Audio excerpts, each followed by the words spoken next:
कितना परसेंट आप रेकमेंड करते हैं कि monthly if you are earning x amount, कितना percent typically people should target to save? At least 10% आपका सेविंग में जाना चाहिए,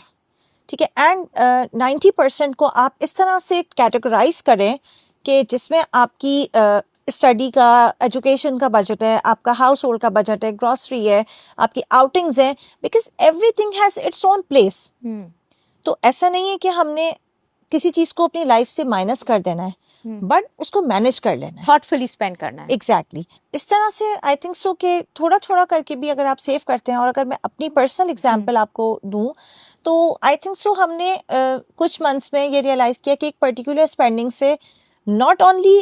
जैसे हमने अगर छोटी छोटी चीज़ों को माइनस किया तो हमने बिग चीज़ों को अचीव किया। तो क्या चीज़ें थी जो आपने माइनस की और कौन सी बड़ी चीज़ ली, if you can share your example? जैसे एक रूटीन के खर्चे होते हैं, बच्चों के टॉयज का खर्चा हो गया, या आपका अपना एक बेसिक, हम अगर जस्ट हम टीनेजर्स की एग्जांपल लें तो डेली उनका निकलना और होटल पे एक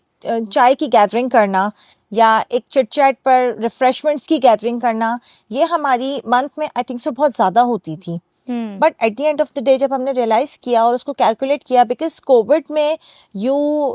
are like bound to home, और आउटिंग्स नहीं थी आपका सोशल गैदरिंग नहीं थी, आप बाहर ज़्यादा निकलना नहीं होता था, तो वहाँ पर हमें रियलाइज़ हुआ कि वही सेम इनकम में जहाँ हम पीछे थोड़ा सा बैकलैश में चले जाते थे और you know at the end of the month hand to mouth problem में आ जाते थे, तो वहाँ पर हमने देखा कि इन चीज़ों को मैनेज करते हुए, दैट टू जैसे अगर फ्रूट कैटेगरी है एंड अगर आपका एक्सपेंस 5,000 है या 10,000 है मंथ का, और अगर उसी एक्सपेंस को हम 3,000 पर लेकर आ गए, which is not a big difference. अगर 5,000 है और उससे अगर हम 3 to 4 के उसमें लेकर आते हैं स्पैम में, छोटी छोटी सी savings lead to a big save, and at the end of the day वो आपकी एक 3 से 4 से 5 महीनों की सेविंग में एक अच्छा अमाउंट बन जाता है, जिससे एक आप कोई अपना बड़ा एक्सपेंस निकाल सकते हैं।